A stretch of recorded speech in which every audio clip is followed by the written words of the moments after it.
Shalom and welcome to today's virtual Israel tour. We've spoken about CBN's docudrama on the Six-Day War, In Our Hands. Today, CBN's Scott Ross talks with producer Aaron Zimmerman at the place where a pivotal battle for Jerusalem took place, Ammunition Hill. Take a look. By 4:30 a.m., the Israelis had reached the Jordanians' command bunker. For the next 45 minutes, they lined the opening of the bunker with 21 pounds of TNT. This is Ammunition Hill. This is the site of what is still today the bloodiest battle in Arab-Israeli history. I talked with In Our Hands, the Battle for Jerusalem writer and director, CBN's Aaron Zimmerman. The docudrama tells the story of Israel's victory in the city during the 1967 Six-Day War through the eyes of the paratroopers. Did you do reenactments here? We did. The people who run Ammunition Hill were very great to us, and they let us have the run of the place for 2.5 nights. We had snipers shooting from the bunkers. We had them crawl through the grass, up the hill, through the barbed wire. They even showed us the original bunker. The battle kind of ended when the Israelis got to the top of the hill, and they found the Jordanian command bunker. And they took 21 pounds of TNT and blew that sucker into next week.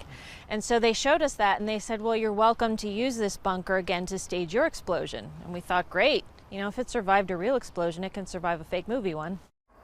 Based entirely on facts, the film includes dramatizations of important scenes like Commander Motogur talking to troops on the Mount of Olives. We are sitting on a ridge overlooking the old city, and soon we shall enter it. The old city of Jerusalem, which generations have dreamed of and longed for. We will be the first to enter.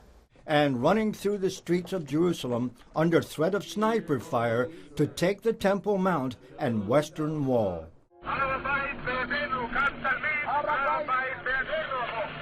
We had done another docudrama, The Hope, about the beginning of Israel. And we thought, what's the next chapter in that story? And we went to 67, and it's such a great story. And we thought, well, let's not do a dry documentary. Let's get to know some of the men who actually lived it. And digging into all the background, historical data, etc., that must have been an enormous undertaking. I tried to use primary sources as much as I could. I tried to use people's diaries. I tried to use minutes from Israeli government meetings. I used personal interviews. But all of the dialogue in the film was recorded in history. As a result of the war, Israel tripled in size, beating the combined armies of Syria, Egypt, and Jordan to win the Golan Heights, the Sinai Desert, and Judea and Samaria, and reuniting beloved Jerusalem. To cover the whole war would take too much time, so we narrowed it down to the Battle of Jerusalem, and then we narrowed it down further to one group of men, the 55th Paratrooper Brigade, and I really liked them because they weren't regular army. They were the reservists. They were a little bit older, they were the husbands and the fathers and the businessmen, and they were the guys that ended up going into Jerusalem. We shouldn't wait for that to change. Let's go. Step on it, Bensu. I mean, these actors are very realistic. Oh, they're great, yeah. Did it have an effect on the actors themselves? Because it's more than just history. This is in many cases, their fathers, their grandfathers. They're depicting this. How did they respond to that?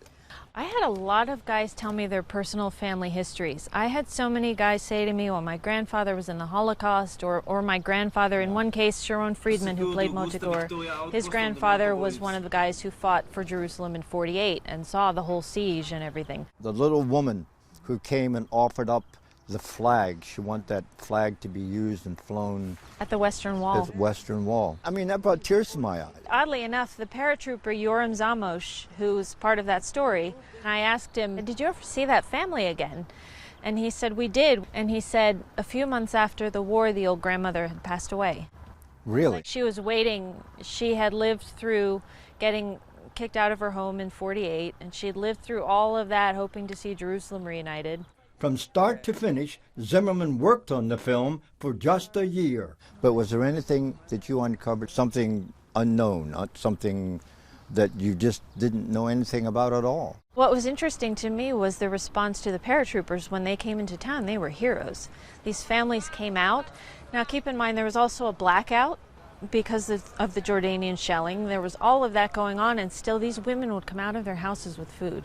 How did it affect you personally? From the film side, I learned what an amazing thing can happen when everybody works together and you have so many good people doing what is their specialty, whether it's training the army, whether it's doing makeup, whether it's doing explosives. What I took away from the war, there are two things you can do in life. You can practice and plan and just the hard work and living something to see that result come out the way that it did. Or you can be in a situation like the paratroopers where you train for one thing, then life throws you another way. And can you adapt to that? I asked Zimmerman what she wants the audience to take away from the film.